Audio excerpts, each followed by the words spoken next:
You know what they say about ghosts, Sergeant. They don't belong with the living. Captain Cole Hartman stands at the edge of the training yard, Barrett rifle slung across his shoulders, watching 30 recruits struggle through obstacle walls under the late afternoon sun. His voice carries authority the way some men carry scars. Everyone listens when Viper 6 speaks. Everyone respects the legend who made 200 confirmed kills across 4 deployments. The man who came home a hero while others came home in boxes. But today, something shifts in his expression.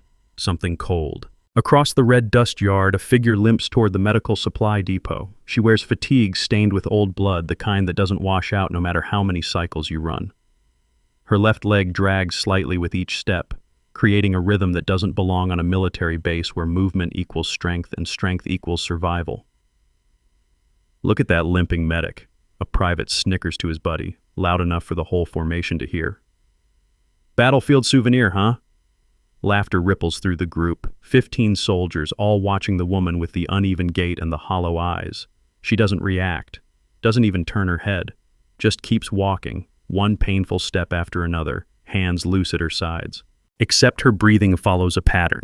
4 counts in, 4 counts hold, 4 counts out. The kind of rhythm combat specialists learn when their heart rate spikes past 140 and fine motor skills start to fail. The kind that keeps you functional when the world explodes around you. Hartman's face drains of color. His grip tightens on the rifle strap until his knuckles turn white. His lips move, forming words so quiet they might be a prayer or a curse. Evelyn. The name hangs in the desert air like smoke from a spent round. You're supposed to be dead. Nobody else hears him. The recruits are too busy laughing, the instructors too focused on stopwatch times and performance metrics. But Master Sergeant Miguel Reyes hears. He's 55 years old with 32 years of service etched into the lines around his eyes, and he hears everything that matters. Reyes turns his head slowly, watching the captain watch the limping medic. Then he looks at the woman again, really looks this time, the way you study a target through a scope instead of just glancing at movement in your peripheral vision. She reaches the depot entrance and pauses to shift a supply bag from one shoulder to the other. The movement is precise despite the limp, economical. Her left hand grips the strap with her thumb positioned along the seam, fingers wrapped in a specific pattern that has nothing to do with comfort and everything to do with training that goes deeper than conscious thought. Reyes has seen that grip before. Bravo Company, Spotter Division, the ones who calculated wind speed and bullet drop while lying motionless in positions so uncomfortable they'd make a yoga instructor weep.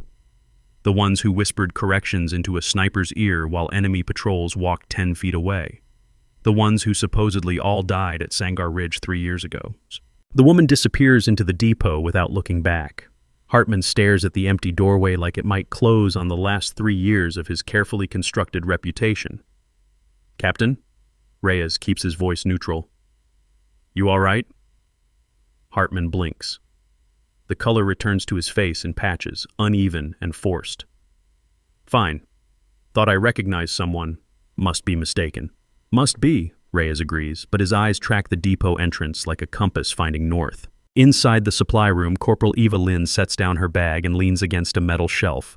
The fluorescent lights hum overhead, casting everything in shades of institutional white and government beige. She reaches into her pocket and pulls out a dog tag.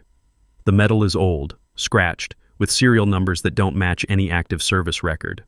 Her thumb rubs across the stamped letters the way some people worry a lucky coin. Back and forth, back and forth. The motion steadies her breathing, brings her heart rate down from the spike it hit when Hartman's eyes locked onto her face. He recognized her. Good. That's step 1. She slides the tag back into her pocket and begins inventory checking, her hands moving through stacked bandages and IV kits with the efficiency of someone who's done this 1,000 times. But her mind isn't on medical supplies. It's on a ridge in hostile territory where 8 soldiers died because one man made a call he couldn't take back. Outside, the training yard empties as recruits head toward the dining facility.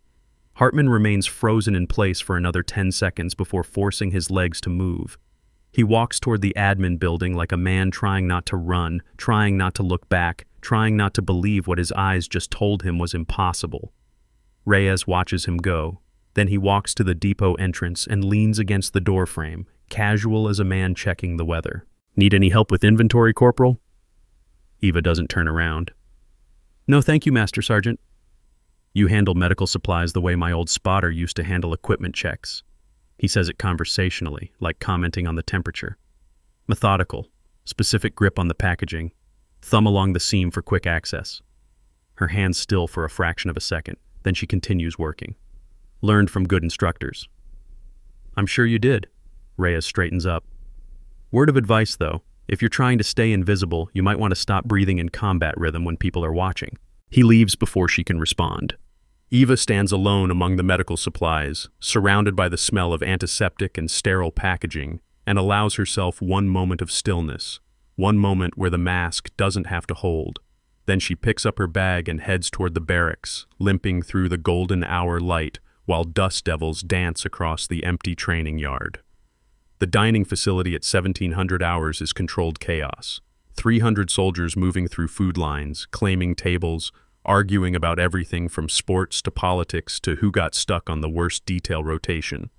The noise level hovers somewhere between rock concert and active combat zone. Eva claims a corner table with her back to the wall and her eyes on the exits. Old habits. She picks at her food without much interest, her focus divided between appearing normal and tracking movement patterns in the crowd. Well, well, a voice cuts through the ambient noise like a blade through silk.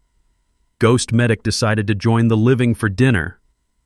3 soldiers approach her table. The leader is a corporal with a smile that doesn't reach his eyes and a name tape that reads Jenkins. His buddies flank him like they've practiced the formation, creating a wall that blocks her from the rest of the room. Heard you're the one who showed up out of nowhere, Jenkins continues, setting his tray down across from her without invitation. No deployment history anyone can find, no training records worth mentioning, just appeared one day with a limp and a medical patch. Eva continues eating. Her grip on the fork is relaxed, professional. She doesn't look up. You know what we call people like that? Jenkins leans forward. We call them ghosts. Dead weight pretending to be useful, taking up space that should go to real soldiers. His friends laugh on cue. Several nearby tables turn to watch the show. Entertainment over dinner. Eva sets down her fork with precision, places her hands flat on the table, and meets Jenkins's eyes for the first time. She doesn't speak, doesn't need to. The look is enough to make him shift his weight backward just an inch, just enough to expose the uncertainty beneath the bravado. Got nothing to say, Ghost Medic? But his voice has lost some of its edge. No, Eva replies quietly. I don't. She picks up her tray and stands. The movement is careful, compensating for the injured leg, but there's no hesitation in it, no shame. She walks toward the dish return area while Jenkins and his audience watch her go. That's right, Ghost, Jenkins calls after her. Run away, just like you probably did when things got real. Eva deposits her tray and exits through the side door. Outside, the evening air carries the smell of diesel fuel and dust. She leans against the building's exterior wall and resumes her breathing pattern. 4 in, 4 hold, 4 out. From the admin building's second-floor window, Captain Hartman watches her through blinds he adjusted 5 minutes ago to get a better angle. His phone sits on his desk, screen dark, call history showing 3 outgoing attempts to a number that doesn't answer. His hand hovers over it again before pulling back. If you believe those who fall deserve truth, hit that like button and subscribe, because this Ghost Medic is about to rewrite history. Support us with the thanks button if you want justice to speak louder. The next morning brings a different kind of assault. Eva discovers it when she checks the duty roster posted outside the training office. Her name appears on the list for that afternoon's emergency medical response drill, but someone has added a note in red ink. Psychological fitness evaluation required before field clearance. She photographs the notice with her phone, timestamps the image, and continues to the medical bay for her shift. The work is routine, treating minor injuries, updating vaccination records, ordering supplies that perpetually run low despite consistent requisitions. Normal day on a normal base where normal things happen to normal people. Except nothing about this base is normal anymore. Not since she walked back onto it 3 days ago carrying a name that should belong to a corpse. During lunch, the social media campaign begins. Someone creates a forum post on the base's internal network questioning her qualifications. The post includes a photo of her limping across the training yard with the caption, "Is this who you want responding to your emergency?" Within an hour, 15 comments appear, most of them skeptical, some of them cruel. By 1400 hours, the post has 50 comments and 3 shares to other military social groups. By 1600, someone has edited her photo to add the word unreliable across her chest in bold red letters. Eva discovers this while checking supply orders on a computer terminal. She reads through the comments with the same expression she wore while being mocked in the dining facility. Neutral, distant, present but unreachable. Reyes appears beside her terminal like smoke materializing from clear air. You see they're coming for you online now. I see it. And nothing, Master Sergeant. Eva closes the browser window. Words on a screen don't change facts. Facts can be buried under enough words. Reyes glances at the blank monitor. Captain Hartman's got influence here. 30 years of respect doesn't evaporate because one person questions him. I'm not questioning him, Eva says quietly. I'm just existing. Existence can be a threat to the right kind of guilty conscience. Reyes straightens up. Watch your 6, Corporal. Men who build reputations on bodies tend to protect those foundations. He leaves. Eva returns to her supply orders, but her hands have started a slight tremor that takes 4 cycles of breathing pattern to calm. That evening, during shift change at 2000 hours, an alarm cuts through the barracks area. Medical emergency at the obstacle course. Trainee down. Possible compound fracture. Eva grabs her aid bag and runs. The limp slows her down but doesn't stop her. She covers the 400 meters to the obstacle course in under 3 minutes, arriving to find a private lying on his side, clutching his leg, his face pale with shock. A crowd of soldiers forms a loose circle around him. Nobody's touched him. Nobody's started stabilization. They just stand there, waiting for the medic they called, watching her arrive with her uneven gait and her government-issue aid bag. Eva drops to her knees beside the private. Where's the pain? Left leg, below the knee. I fell wrong off the cargo net. She cuts away his pant leg with scissors designed for the purpose, exposing swelling and discoloration that suggests fracture without requiring an X-ray to confirm. Her hands move through assessment with practiced efficiency, checking circulation, testing range of motion, asking questions in a calm voice that keeps the patient focused on her instead of his injury. I need splinting material, she says without looking up, and someone get me a stretcher. We need to stabilize him before transport. Nobody moves. 15 soldiers watch her work, and not one of them reaches for equipment. Now, Eva adds, still calm, still professional. Unless you want to explain to his commander why you let him sit here developing compartment syndrome. A private finally breaks formation and runs for the medical bay. Another follows. The rest continue watching like this is theater instead of someone's career potentially ending on a patch of dirt. Eva stabilizes the leg using materials from her aid bag. She talks to the injured private the whole time, keeping him engaged, monitoring his pupils for signs of shock, checking his pulse every 30 seconds. When the stretcher arrives, she directs the evacuation with the kind of specificity that comes from experience under pressure. Keep the leg elevated. Maintain spinal alignment during transfer. Someone ride with him to medical and don't let him close his eyes until a doctor clears him. The evacuation team moves. The private goes to proper medical care. The crowd begins to disperse. Reyes emerges from the group, his expression unreadable. He approaches Eva while she's repacking her aid bag, checking inventory, ensuring everything returns to its assigned pocket. That was textbook, he says quietly. Better than textbook. You calculated distance to medical facility, estimated transport time, and prioritized circulation checks at intervals matching Bravo Company field protocols. Eva cinches the bag closed. Just standard medical response, Master Sergeant. Standard for someone who's treated fractures in the field, under fire, where getting it wrong means someone bleeds out before evac arrives. He pauses. That's not medic training, Corporal, that's spotter training. The kind Bravo Company used when their teams operated 40 kilometers past friendly lines with zero support. Eva stands, shouldering her bag. I learned from good instructors. You keep saying that. Reyes watches her with eyes that have seen 30 years of soldiers lie, panic, break, and occasionally rise to meet impossible standards. But good instructors don't teach you how to read terrain like a map just from visual assessment. Good instructors don't teach you to maintain combat breathing while treating trauma. That's muscle memory. That's survival skill beaten into you by circumstances where failure meant body bags. For the first time since arriving on base, Eva meets his gaze fully, holds it without flinching. Sangar Ridge, she says. The words are barely audible over the evening wind. If someone survived that, if someone made it out when the report said no survivors, what would you do, Master Sergeant? I'd ask why they faked their death. Reyes doesn't blink. And I'd wonder who they were protecting by staying dead.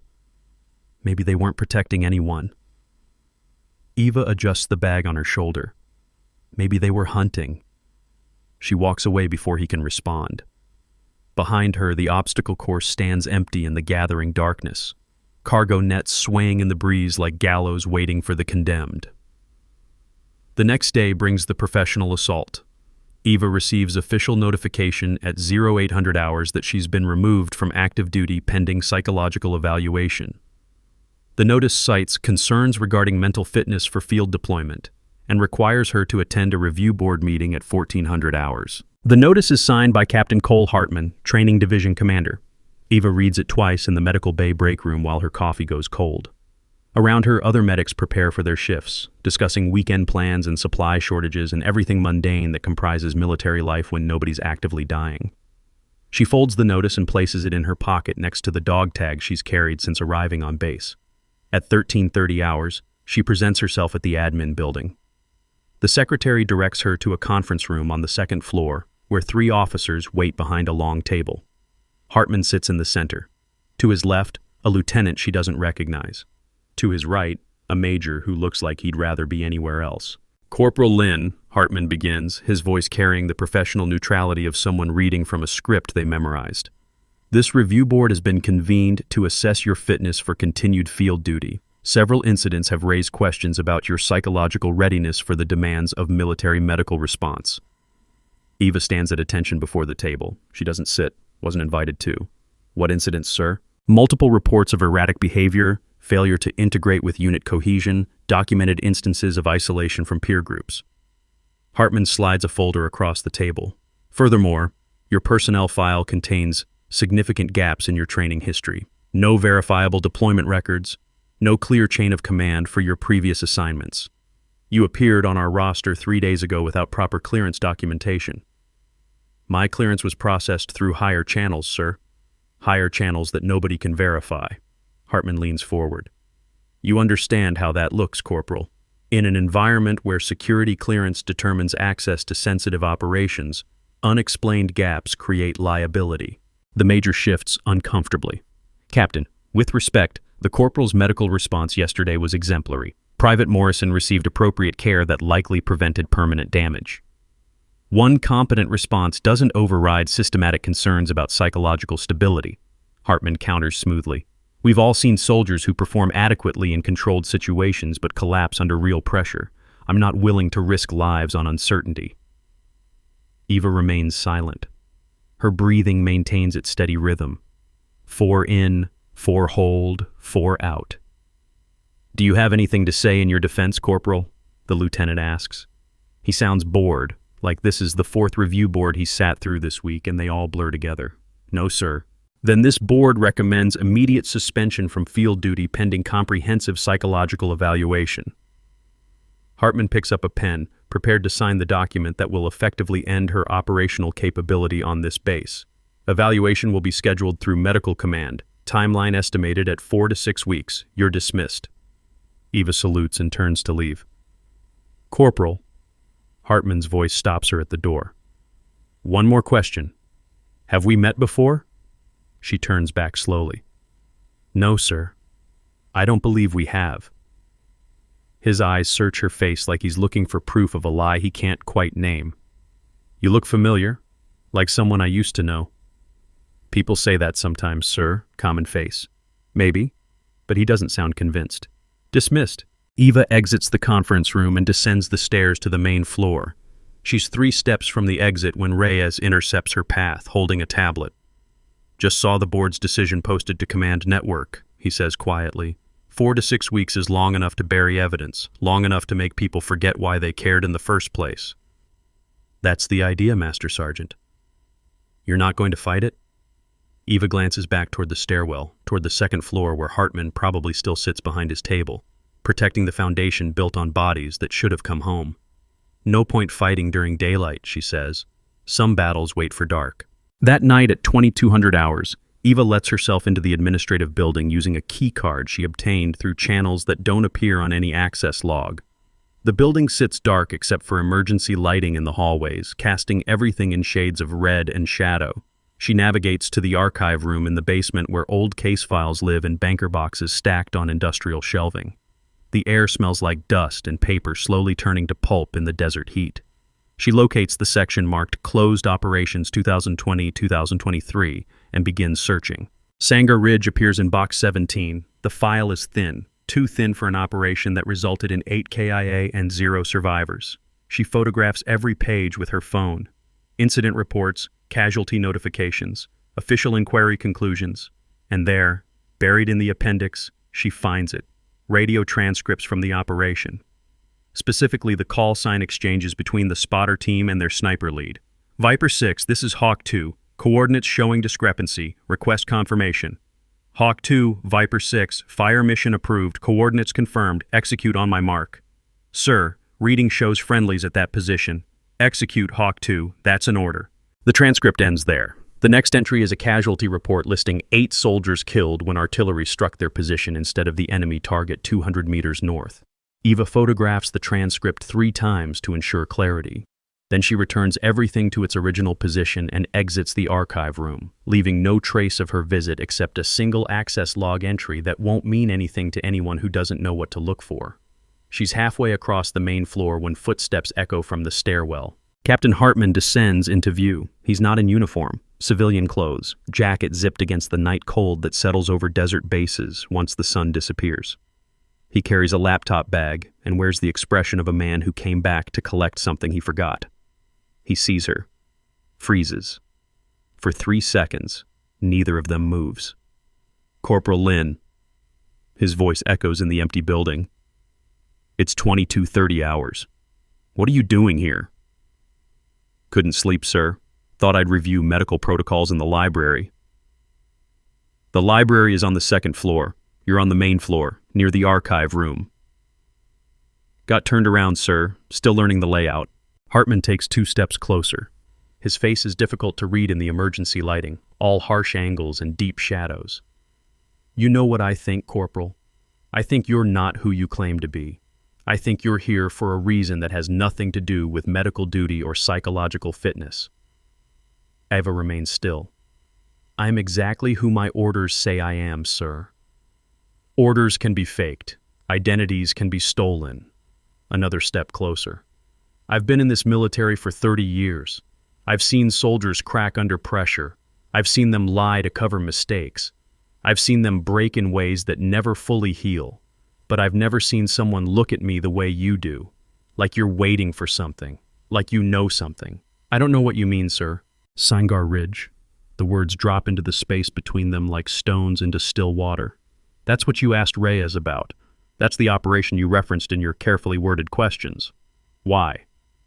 Just curious about base history, sir. Nobody's curious about friendly fire incidents unless they have personal investment. Hartman's hand moves to his phone in his jacket pocket. I could have MPs here in 3 minutes. Have you detained for unauthorized access? Search your phone and find whatever you've been collecting. Eva meets his eyes directly for the first time since he descended those stairs.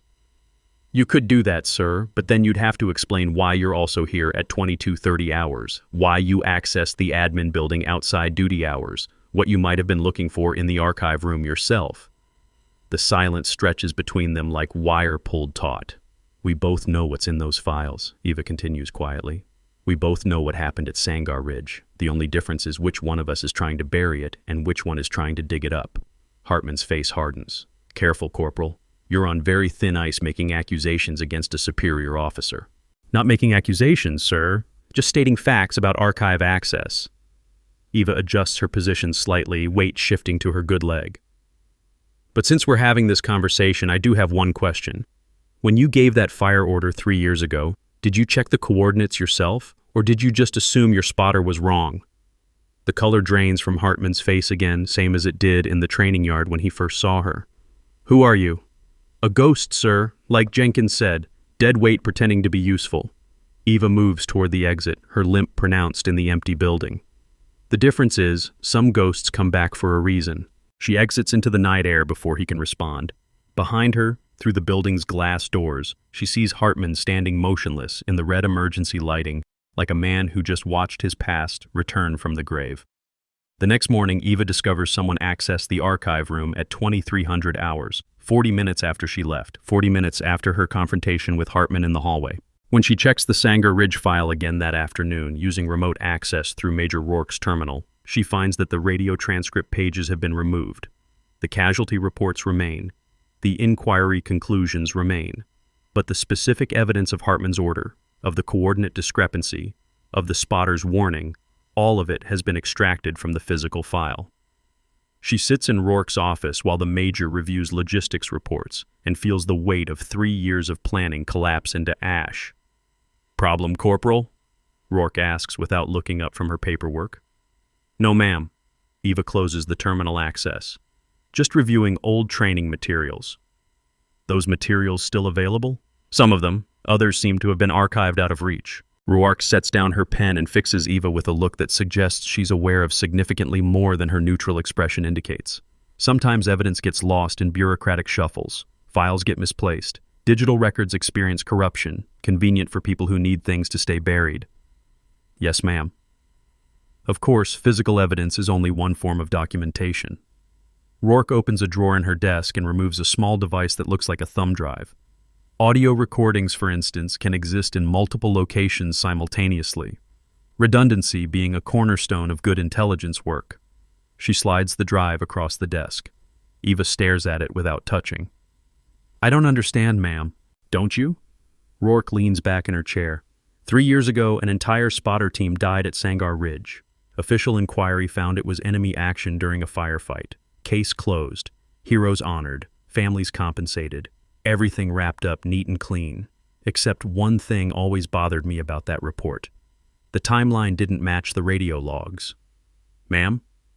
"Fire mission was called at 1923 hours. Casualties occurred at 1925. But enemy engagement was reported starting at 1930. 7 minutes after our people died." Rourke taps the thumb drive. "Someone fired on coordinates before confirming enemy presence. Someone made a call that killed 8 soldiers. And someone spent 3 years making sure nobody asked the right questions." Eva picks up the drive. "What's on this?" "Original radio recordings from Sanger Ridge, backed up to intelligence servers before someone could sanitize the official record, including the exchange between Viper 6 and Hawk 2 about coordinate discrepancy." Rourke stands. "You've got 48 hours, Corporal. After that, I'm required to forward Captain Hartman's fitness concerns about you to Medical Command. Once that happens, you'll be off this base and out of reach before you can finish whatever you came here to do." "Why are you helping me, ma'am?" "Because 8 soldiers died following orders." Rourke moves toward her office door. "And because someone who looks like she died with them came back 3 years later limping through my base with murder in her eyes and discipline in her breathing. That tells me 2 things. First, at least one person survived Sanger Ridge. Second, she's been waiting a long time to set the record straight." She opens the door. 48 hours, Corporal. Make them count." Eva leaves the office with the drive secured in her pocket and 48 hours on a clock she can't stop. Outside, the training yard fills with afternoon formations, soldiers running drills, instructors calling cadence, everything normal and routine and completely unaware that 3 years of buried truth just got handed a deadline. She's crossing the yard when her path intersects with Reyes. He falls into step beside her without speaking, his presence more statement than conversation. "Heard Hartman access the archive room last night," Reyes says after 30 seconds of synchronized walking. "Heard he pulled files from the Sanger Ridge case. Heard those files are now missing pages. Coincidence, probably. Like it's coincidence you accessed the same archive room an hour earlier." Eva doesn't confirm or deny. They walk in silence until they reach the medical bay entrance.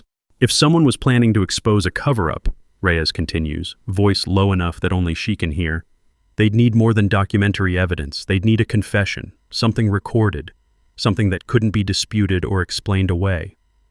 "Confessions require confrontation, Master Sergeant." "They do." Reyes glances back toward the training yard where Hartman stands supervising rifle drills, his posture perfect, his reputation untarnished. "They also require pressure, the kind that comes from knowing your carefully built foundation is about to collapse. The kind that makes guilty men say things they shouldn't because staying silent becomes worse than admitting truth. Will she lose everything she came back for? Drop your theory in the comments, and don't miss what happens next. Eva enters the medical bay alone, leaving Reyes in the doorway watching Hartman across the distance of 3 years and 8 bodies and one lie that's about to run out of time. Inside, she sits at her desk and stares at the thumb drive for 30 seconds before connecting it to her computer. The files load, radio recordings from Sangar Ridge, all of them, including the exchange that proves Hartman gave the fire order despite being warned about coordinate discrepancy. She listens to her own voice on the recording. Hawk 2, the spotter who tried to stop 8 people from dying, the soldier who failed and got buried with them in official paperwork that nobody questioned because heroes don't murder their own teams, except when they do. Eva closes the files and removes the drive.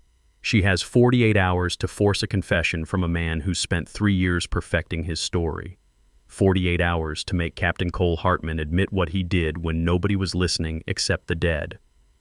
Outside her window, the sun sets over the training yard, painting everything in shades of blood and shadow.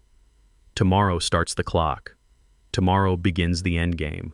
Tomorrow, the ghost stops hiding and starts hunting. But tonight, Evelyn sits in the medical bay and polishes a dog tag that shouldn't exist, preparing for a confrontation 3 years in the making with a man who thinks she's supposed to be dead. The 48-hour clock starts at 0600 hours when Colonel Marcus Myers summons Major Rourke to his office. Eva learns about it from Reyes, who learned about it from a clerk who overheard raised voices through supposedly soundproof doors. "Close the Sangar Ridge investigation," Myers reportedly said, his tone leaving no room for negotiation. 3 years is long enough to chase shadows. The families have moved on. The inquiry concluded. I want this file archived and forgotten. Rourke's response isn't recorded, but she exits the colonel's office with her jaw clenched and her stride deliberate, the kind of walk that means someone's about to disobey orders they can't officially refuse. Eva intercepts her outside the admin building. "Ma'am, I heard about the colonel's directive." "Then you know your timeline just got shorter." Rourke doesn't break stride. "He wants the case closed by end of business tomorrow. That gives you 36 hours instead of 48. "Understood, ma'am." "No, you don't." Rourke stops walking and turns to face her fully. Myers didn't come up with this directive on his own. Someone with influence suggested that reopening Sangar Ridge would damage morale, question leadership decisions, undermine confidence in operational command. Someone convinced him that protecting the institution matters more than 8 dead soldiers. Captain Hartman. Captain Hartman has friends in positions that matter. 30 years of service builds networks. Those networks protect their own. Rourke's expression hardens, which means if you're going to force a confession, you need leverage he can't ignore and evidence he can't destroy. Audio recording alone won't be enough. He'll claim it's doctored, taken out of context, misinterpreted by people who weren't there. Eva processes this in silence, her breathing maintaining its steady rhythm despite the spike of adrenaline in her bloodstream. "What would be enough, ma'am?" "Physical proof. Something he can't explain away. Something that connects him directly to the coordinates he falsified." Rourke resumes walking. "And you need witnesses, not just recordings. People who see him break. People whose testimony can't be dismissed as conspiracy." "Where do I find physical proof 3 years after the fact?" Rourke pauses at her vehicle. "Same place you find everything else the military wants forgotten. Archives nobody bothers checking because the format's obsolete and the equipment's been decommissioned." She drives away, leaving Eva standing in the parking lot with 36 hours and a riddle that sounds like a treasure map to evidence everyone assumes was destroyed. Eva finds Reyes in the armory conducting weapons inventory. He looks up when she enters, sets down his clipboard, and waits. "Master Sergeant, I need access to old equipment storage, the kind of storage where obsolete technology goes before it gets surplused out." "You mean the depot behind Maintenance Building 3, the one that's technically off limits without proper authorization?" Reyes doesn't phrase it as a question. "That would be the one." "And you think you'll find something there related to Sangar Ridge?" "I think someone who wanted to hide evidence might assume digital files are vulnerable, but analog backup tapes are too old to matter. I think they might have missed something because they don't remember how operations were recorded before everything went cloud-based." Reyes considers this for 5 seconds. Then he reaches into his pocket and produces a key ring. Maintenance 3 Depot. Second key from the left. Be in and out before shift change at 1800 hours. And Corporal? He meets her eyes with the weight of 32 years of service behind the look. Whatever you find, make it count, because you're not getting a second chance. Eva takes the keys. Why are you helping me, Master Sergeant? Because I trained Bravo Company spotters for 15 years. Because I recognize muscle memory when I see it. And because 3 years ago, 8 of my former students died in a fire mission that shouldn't have been called. His voice drops to barely audible. If one of them survived and came back to set the record straight, the least I can do is hold the door open. The depot behind Maintenance Building 3 smells like motor oil and rust. Rows of industrial shelving hold equipment from 3 decades of military operations. Radio systems from the 90s, targeting computers from the early 2000s, archive boxes labeled with years and unit designations in faded marker. Eva navigates using her phone's flashlight, searching for anything marked 2022 or Bravo Company or Sangar Ridge. She finds it in the 3rd row, bottom shelf, buried under boxes of decommissioned night vision gear. A plastic container marked Audio Backups 2021-2023, analog format. Inside are 26 cassette tapes, the kind that require players nobody's manufactured in a decade. Each tape is labeled with dates and operation codes. She finds Sangar Ridge labeled Op Griffin, 15 NOV 2022. The tape itself is smaller than her palm, magnetic ribbon wound around plastic spools. Technology from an era before everything lived in the cloud where it could be remotely deleted. She pockets it and replaces everything else exactly as she found it, leaving no trace except disturbed dust that will settle by morning. Outside the depot, Reyes waits beside his vehicle. He doesn't ask if she found anything, just opens the passenger door and drives her to the audio-visual equipment room in the education building where ancient cassette players sit on shelves next to obsolete projectors and VHS machines. He sets up the player while Eva inserts the tape. The quality is poor, degraded by 3 years of storage in non-climate-controlled conditions, but the voices are recognizable. Hartman giving the fire order. Hawk 2, Eva's own voice, warning about coordinate discrepancy. Hartman overriding the warning. 8 soldiers dying 2 minutes later when artillery struck friendly positions instead of enemy targets. That's irrefutable, Reyes says quietly when the recording ends. That's murder through negligence at minimum. Manslaughter. Dereliction of duty resulting in death. It's also inadmissible in court without proper chain of custody. Eva ejects the tape carefully. Which means I need him to confess on record, in front of witnesses with context that makes denial impossible. You need to corner him where he can't run and can't deny what he's hearing. I need to make him believe I have more evidence than I actually do, make him panic, make him say things he wouldn't say if he had time to think. Eva secures the tape in her pocket next to the thumb drive Rourke gave her. I need to create a situation where staying silent becomes more dangerous than confessing. Reyes begins disconnecting the player. When? Tonight. 2200 hours. Medical Supply Depot. Eva moves toward the door. He'll come if I tell him I have documents that prove the coordinate falsification. He'll come because letting me keep them is worse than confronting me alone. You'll need backup. Witnesses. You and Major Rourke, hidden positions, recording devices. When he breaks, you come out and validate what you heard. Eva pauses at the exit. This only works if he doesn't know it's a trap until it's too late. Corporal, Reyes finishes securing the equipment. What you're planning is career-ending if it goes wrong. Entrapment, unauthorized investigation, manipulating a superior officer. Even if you're right about Sangar Ridge, the method matters. They'll crucify you for the process. They already think I'm dead, Master Sergeant. Can't crucify a ghost twice. She leaves before he can argue, walking into afternoon sunlight that feels too bright for what she's planning. 30 hours remain on her deadline. By this time tomorrow, either Hartman confesses or her chance at justice evaporates like morning dew on desert sand. Eva spends the next 8 hours preparing. She drafts a message to Hartman requesting a meeting at 2200 hours, claiming she has physical evidence that needs to be discussed privately before she takes it to CID. She phrases it carefully, using enough specifics to make him believe she knows everything but vague enough to make him panic about what she might have missed. She sends it at 1900 hours. He responds 14 minutes later with a single word. Where? Medical Supply Depot. Come alone. His reply takes longer this time. This is highly irregular, Corporal. So was Sangar Ridge, sir. No response after that. But Eva knows he'll come. Men who spend 3 years building walls around their guilt don't let those walls crack without attempting repairs. She coordinates with Rourke and Reyes. They'll position themselves in the depot's upper storage area at 21:30 hours with recording equipment and clear lines of sight to the main floor. When Hartman breaks, when he says something that constitutes admission, they'll emerge and make the confession official. "What if he doesn't break?" Rourke asks while testing her recorder. "What if he just denies everything and walks out?" "He'll break." Eva's voice carries certainty that comes from 3 years of planning this moment.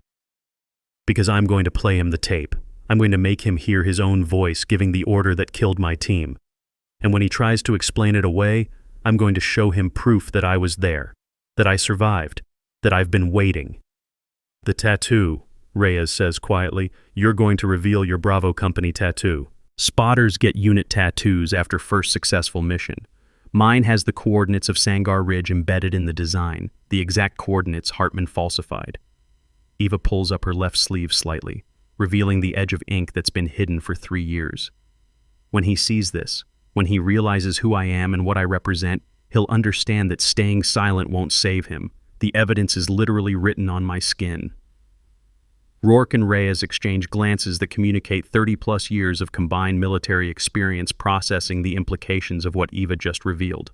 "That's your proof of identity," Rourke says, "but it's also your vulnerability. If this goes wrong, if Hartman gets violent or calls MPs before you finish the confrontation, you lose the element of surprise and gain nothing. Then it can't go wrong." Eva lowers her sleeve. "I've been dead for 3 years, ma'am. I didn't come back to fail." At 2100 hours, Eva enters the medical supply depot and turns on minimal lighting. Enough to see, but not enough to be obvious from outside. She positions herself near the central supply table with her back to the wall and clear sightlines to both entrances. Rourke and Reyes arrive 30 minutes later through the rear access, moving silently to the upper storage platform where inventory overflow gets stacked on reinforced shelving. They set up recording equipment with practiced efficiency, test audio levels, and settle into positions where they can observe without being seen. Eva checks her phone. 21:45. 15 minutes until Hartman arrives. 15 minutes to control her breathing and maintain the discipline that's kept her alive and hidden for 3 years. At 21:58, footsteps echo outside the depot. The front door opens. Captain Cole Hartman enters wearing civilian clothes and an expression that suggests he'd rather be anywhere else but knows he can't afford to ignore this meeting. He stops 3 meters from Eva, close enough to talk but far enough to maintain distance. "Corporal Lynn, or whoever you really are. You know who I am, Captain. You said my name the first day I arrived on this base." "I said a name that belongs to a dead soldier." Hartman's voice is controlled, but his hands betray tension, opening and closing at his sides. "Eva Lynn died at Sangar Ridge 3 years ago. Her body was recovered and identified. Her family received benefits. Her name is on a memorial wall at Fort Bragg." "Is it?" Eva steps forward slightly. "Because I don't remember dying, sir. I remember calling out coordinates. I remember warning you about the discrepancy. I remember you giving the fire order anyway." Hartman's face hardens. "You need to be very careful about accusations you make, Corporal, especially accusations about classified operations you couldn't possibly have knowledge of unless you obtained information through illegal means." "Like this?" Eva pulls out the cassette tape and sets it on the supply table between them. "Analog backup from Operation Griffin, Sangar Ridge, 15 November 2022. Your voice giving a fire mission order despite being warned about coordinate problems." Hartman stares at the tape like it's a live grenade. "That's classified material. Possessing it is a federal offense. So is falsifying coordinates that result in friendly casualties." Eva's voice remains calm, professional, the same tone she used when treating the injured private on the obstacle course. "Want to compare which offense carries a longer sentence? This is entrapment. This is 8 dead soldiers finally getting someone to ask the right questions." Eva places her hands flat on the table, the movement deliberate and controlled. "You made a call, Captain, a bad call. And instead of owning it, instead of facing consequences, you buried it. You let their families believe they died heroes instead of victims. You built a career on their graves. They were heroes." Hartman's voice rises slightly, the first crack in his professional composure. "They died in combat serving their country. The circumstances don't change that. The circumstances are that you killed them." Eva's words land like hammer strikes. You had bad intelligence. You had a spotter telling you the coordinates were wrong. You had time to verify. And you gave the order anyway because admitting uncertainty would have damaged your reputation as Viper 6, the legendary sniper who never misses. You weren't there. But Hartman's face has gone pale again, that same bloodless color from the training yard. You couldn't know what it was like. The pressure, the timeline, the mission parameters that required immediate action. I was there, sir. Eva's voice drops to barely above a whisper. I was Hawk 2. I was your spotter. I was the one telling you the coordinates were wrong while you ordered me to execute anyway. The silence that follows is absolute. Even the building's ambient noise seems to fade, leaving only two people facing each other across 3 years and 8 bodies and one lie that just shattered. Hartman's mouth opens but no words come out. His eyes scan Eva's face, looking for proof of deception, finding only the truth he's been running from since that November night when everything went wrong. That's not possible, he finally manages. Hawk 2 died in the blast. I saw the casualty report. I saw your name on the KIA list. You saw what you needed to see to sleep at night. Eva begins rolling up her left sleeve, the movement slow and deliberate. But some things don't stay buried, Captain. Some things come back. The tattoo reveals itself inch by inch, black ink forming the crossed optic symbol of Bravo Company spotters. Below it, numbers that Hartman recognizes immediately because they've haunted his operational reports for 3 years, the exact coordinates he falsified at Sangar Ridge. Hartman stumbles backward, his professional composure completely shattered. No, this isn't real. You're not her. This is some kind of manipulation, some intelligence operation designed to...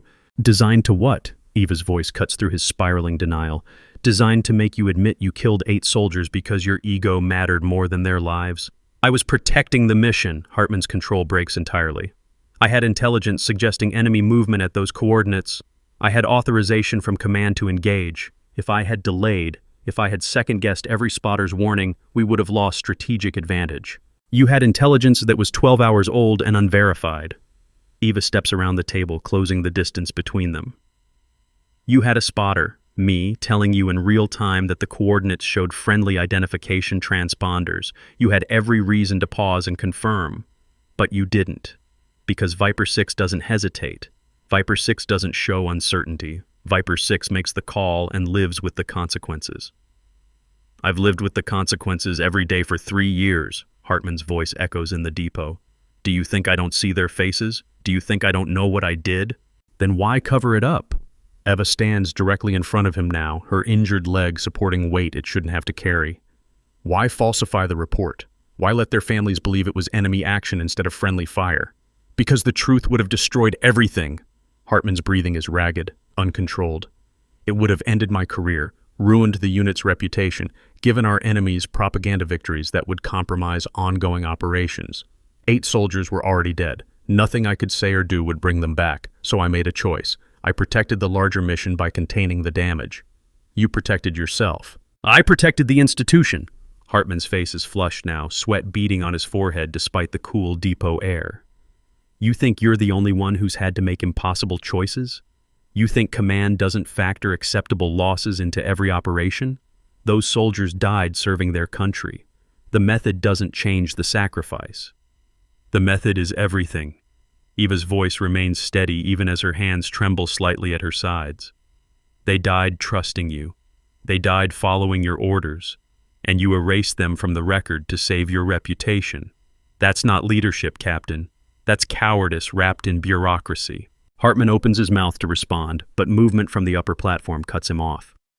Reyes and Rourke emerge from their concealment positions, recording devices clearly visible in their hands. Hartman's face cycles through confusion, realization, and finally resignation as he understands the trap he walked into. Captain Hartman, Rourke's voice carries official weight that silences any protest. Everything you just said was recorded. Master Sergeant Reyes and I witnessed your admission that you falsified coordinates at Sangar Ridge, resulting in 8 friendly casualties. We witnessed your acknowledgement that you covered up the incident to protect your career and unit reputation.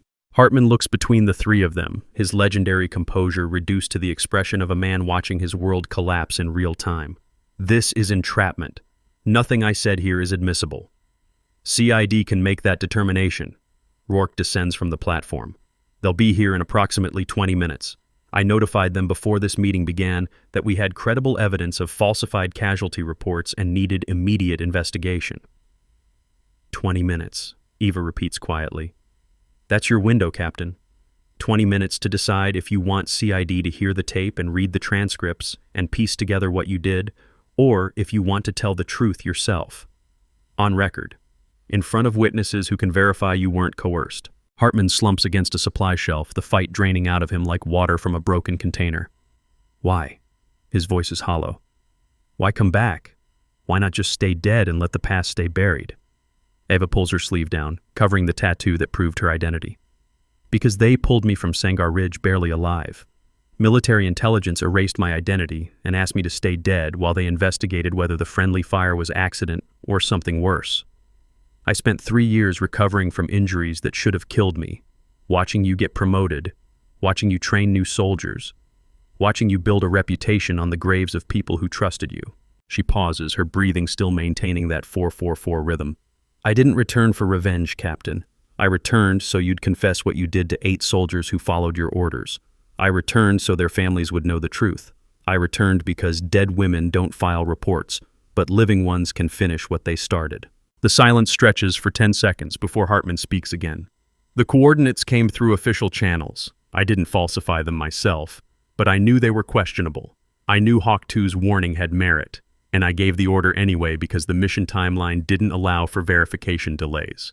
Because headquarters wanted results, and I was the golden boy who delivered results. His voice breaks on the last word. I convinced myself the intelligence was accurate.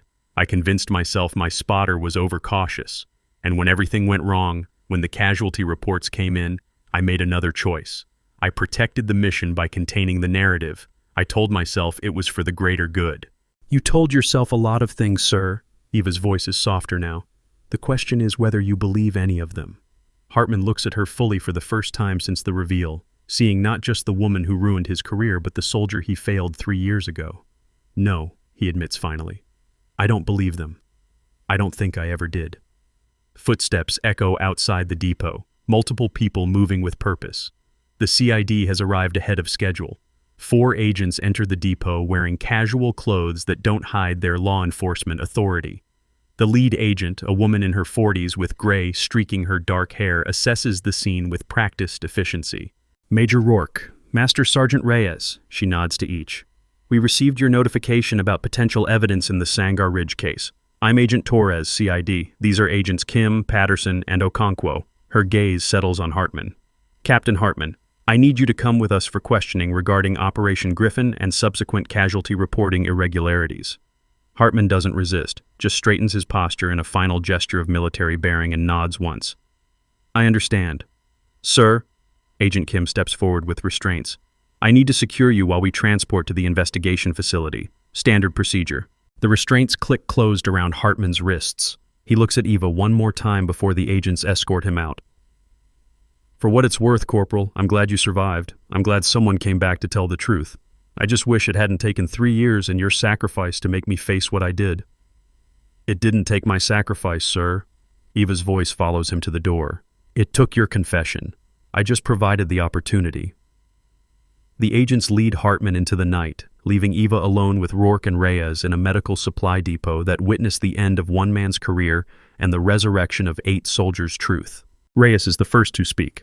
Well executed, Corporal. Textbook intelligence operation, controlled environment, credible pressure, witnesses to validate, authority present to ensure legitimacy. It wasn't an operation, Master Sergeant. Eva leans against the supply table, suddenly aware of how tired she is. It was 8 people finally getting their story told correctly. Share this story if you believe truth outlives deception. And stay tuned, because Eva's mission isn't over. Rourke collects the recording equipment and secures the analog tape in an evidence bag. CID will need your full statement, Corporal. They'll want details about how you survived Sangar Ridge, who pulled you out, why your identity was erased, everything that led to tonight's confrontation. I'll provide whatever they need, ma'am. They'll also investigate you. Rourke's tone is matter of fact. Unauthorized access to classified files. Potential entrapment of a superior officer. Misrepresentation of your identity to gain base access. Even though Hartman's guilt is clear, your methods will be scrutinized. I expected that, ma'am. I'm prepared to accept consequences for how I conducted this investigation. Good. Rourke moves toward the exit. Because consequences are coming regardless of preparation. The difference is whether you face them with integrity or excuses. Based on tonight, I'm confident you'll choose the former. She leaves, taking the evidence with her. Reyes lingers, his expression thoughtful. What happens now, Corporal, after the investigation, after the trials, after Hartman faces whatever punishment military law decides he deserves? What happens to Eva Lynn, the soldier who came back from the dead? Eva considers this question for the first time since she walked onto this base 4 days ago. I don't know, Master Sergeant. I've been dead for 3 years. Being alive again is going to take some adjustment. You earned the right to figure that out. Reyes heads for the door, then pauses. And Corporal, thank you for caring enough about 8 soldiers to spend 3 years planning justice instead of revenge, for showing restraint when violence would have been easier, for proving that discipline and patience can accomplish what force never could. He disappears into the night, leaving Eva alone in the depot where Hartman's career ended and 8 Sangar Ridge casualties finally received acknowledgement. Eva turns off the lights and locks the depot. Outside, the base settles into its nighttime routine. Guard shifts changing, barracks lights dimming, the rhythm of military life continuing regardless of individual dramas. She walks toward the medical bay, her limp pronounced after hours of standing. Tomorrow brings statements and investigations and consequences. Tonight brings only the satisfaction of a mission completed and a report finally filed after 3 years of waiting. The consequences unfold with bureaucratic efficiency over the next 72 hours. CID launches a formal investigation into Operation Griffin, Sangar Ridge, and all related casualty reporting. Captain Cole Hartman is suspended from duty pending the outcome. His access to base facilities is revoked. His clearances are frozen. Every operation he commanded in the 3 years since Sangar Ridge gets reviewed for similar irregularities. Eva provides her statement to CID over 2 8-hour sessions. She details how military intelligence pulled her from Sangar Ridge with severe injuries, including compound leg fracture and traumatic brain injury. How they convinced her family she was KIA while they investigated whether the friendly fire was accident, negligence, or deliberate enemy action. How she spent 18 months in rehabilitation at a classified facility before being cleared to return to limited duty. How she volunteered for the undercover operation that placed her back on Hartman's base with a false identity and a mission to obtain confession through any legal means necessary. The investigation determines her actions. While unorthodox fall within the parameters of authorized intelligence operations, she receives official reprimand for methods that pushed ethical boundaries but no criminal charges. Her true identity is restored. Her personnel file is unsealed. Eva Lynn officially returns from the dead. The families of the 8 Sangar Ridge casualties are notified. The official report is amended to reflect friendly fire resulting from coordinate falsification and command negligence rather than enemy action. Death benefits are recalculated. Memorial services are updated. 8 soldiers who died following orders are finally acknowledged as victims of leadership failure rather than combat casualties. Hartman faces court-martial on multiple charges. Dereliction of duty resulting in death, falsifying official reports, obstruction of military justice. The trial is scheduled for 6 months from his initial detention. His defense argues operational pressure and incomplete intelligence. The prosecution argues ego and careerism. The verdict, when it comes, is guilty on all counts. He receives dishonorable discharge, forfeiture of all pay and benefits, and 15 years in military prison. The sentence is harsher than many expected, but the court emphasizes that trust forms the foundation of military effectiveness, and Hartman's betrayal of that trust resulted in deaths that could have been prevented. Eva attends the sentencing hearing. She sits in the gallery wearing full dress uniform for the first time in 3 years, her Bravo Company insignia restored to her shoulder, her rank current, her presence no longer ghost but solid and real and undeniable. When the judge asks if she has anything to say before sentence is passed, Eva stands. Your Honor, 8 soldiers followed Captain Hartman's orders, because the military teaches us to trust our chain of command. They believed his judgment was sound, his decisions were informed, his leadership would protect them. They were wrong. But their trust wasn't wrong. That's what makes this betrayal unforgivable. Not the mistake in the moment, but the 3 years of lies that followed.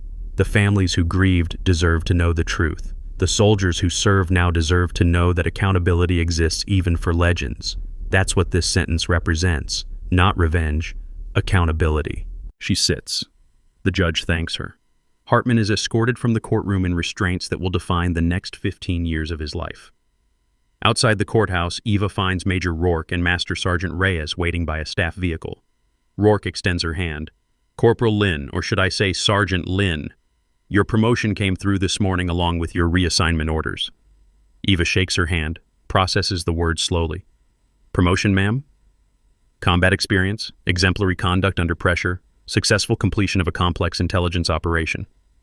Rourke lists the justifications with professional efficiency. You earned it. The question is whether you want it, whether you want to stay in after everything that happened. Eva looks at Reyes, who offers a slight nod. What are my options, ma'am?